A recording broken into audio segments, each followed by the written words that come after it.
Alright, here today we got a GE refrigerator. Water doesn't really dispense, nothing's coming out. Pretty common. Model number on this one's a GSS25GSHPCSS. So we already diagnosed this one and got the part, but we're going to give you a quick show on how to diagnose it and then how to replace it. Let me pull this bad boy out and take you to the back of it. So what you got to do is you come back here. We're going to need to take this back panel off. It's got 5/16 screws and 1/4 inch screw in it. But yeah, you take all the screws out of this back panel here. So we need to get to the water valve to do some testing. Okay, now we're down in here. And this right here, this little blue device is going to be your water valve. You've got an isolation valve, and then it comes back up, goes up to the filter, comes back down, goes into this one for, the water dispenser and the ice maker. So we need to take it out and do some testing. So to take that out, we're going to take this screw out right here. It is a 1/4 inch screw, and it comes out pretty easy. Alright, we've got the valve pulled out now. The way what we want to do is we're going to start at the very first valve. This one's called your isolation valve. Given it all comes as an assembly, but just to find your issue, we're going to start by removing this 1/4 inch tubing from the connection there. Some people call it quick connections or John Guest fittings is what they are. You simply push up on the colored piece here, and if it has a little retaining clip like that one, you got to pull that out. But we're going to start here. I've already removed this one, but you push up on that and pull it out. Let's see what I can show you in the video. I have a towel ready. Sorry, get the towel all ready. And you're going to push that orange piece up, and you're going to pull the hose out. Then what you're going to do is place a little cup underneath it.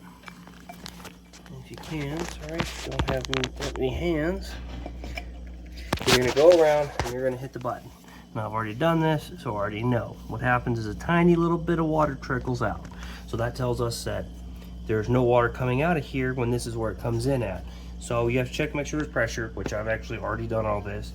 So I know there's pressure coming up to the valve. It's just not making it through this first valve.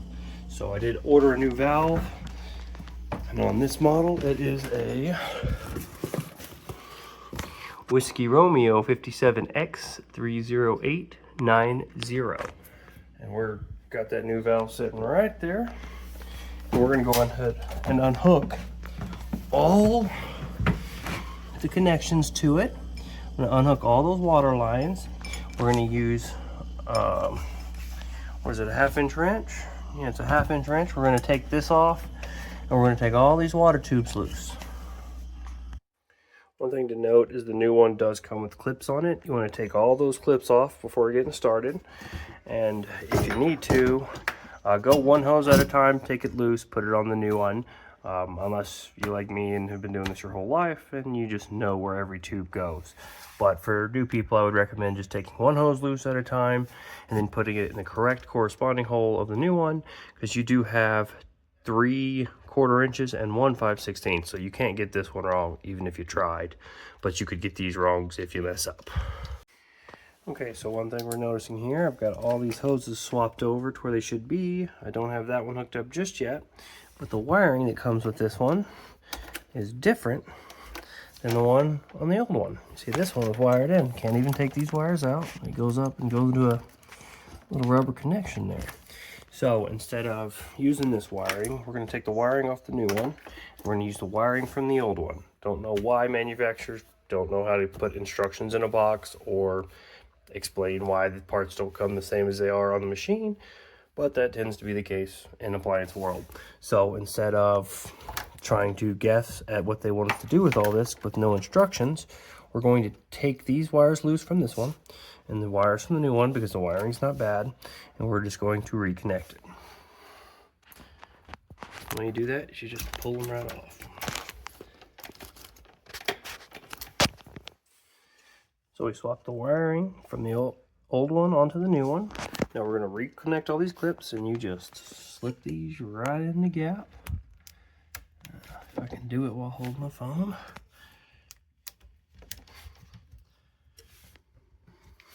These clips just help hold that connection tight and seal it up and keep them from accidentally coming loose.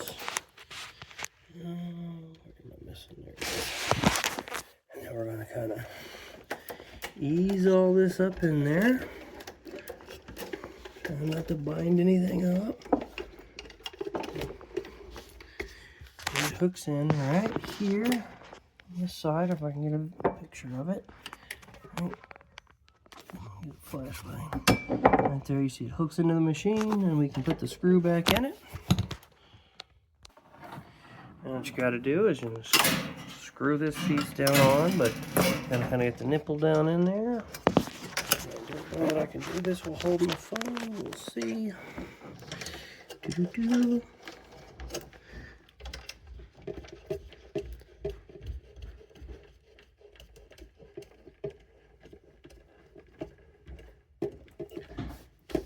You always go with finger type first, just because you don't want to cross thread it. This is plastic, so you don't have to compress it like you do with copper. I want to give it a few good turns though. I'll turn the water on. Check it for leaks. Make sure no leaks, there's no drips here. And then you're going to run a bunch of water through the water dispenser and check these hoses. You need to cycle the ice maker and check that back hose. Make sure there's no drips. But that's pretty much all there is to this job. Pretty straightforward. Just always make sure you leak check it. And now we've got water.